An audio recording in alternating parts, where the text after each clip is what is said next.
একটা গ্রামে রাজু তার বউর সঙ্গে ঘরে থাকত।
রাজু ঘুম থেকে উঠে যায় আর মাটি খুঁড়তে থাকে।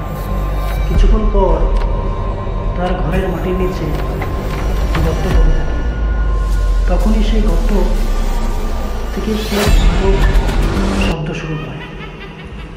তখনই সেই গর্ত থেকে খুব খারাপ গন্ধ হতে থাকে। কি গন্ধ বেরোচ্ছে?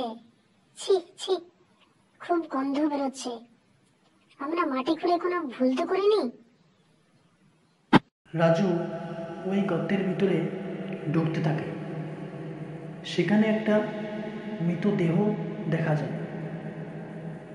তারপর সেই মৃতদেহ কাঁধে করে উপরে উঠে নিয়ে আসে। ছি, এটা কার মৃতদেহ? আর আমাদের ঘরের মাটির নিচে কি করে আসলো? আমি জানি না কি করে আসলো, আমি কিছুই বুঝতে পারছি না। এই শোনো না, এবার কাপড়টা খুলে দেখো কার মৃতদেহ, যদি আমাদের জানাশোনা কেউ থাকে। না না থাক, যদি কোনো চুয়েল ভূত থাকে তাহলে কি হবে? তোমার মতো গেটু আমি জীবনে কোনোদিন দেখিনি। মৃতদেহকে দেখে দুজনেই ভয় পেয়ে যায়।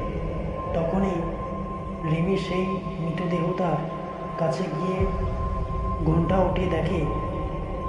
ও মা গো, শুনছো? এটা তো চুয়েল ভূত। আমরা মৃতদেহটাকে উঠিয়ে কোনো ভুল তো করিনি।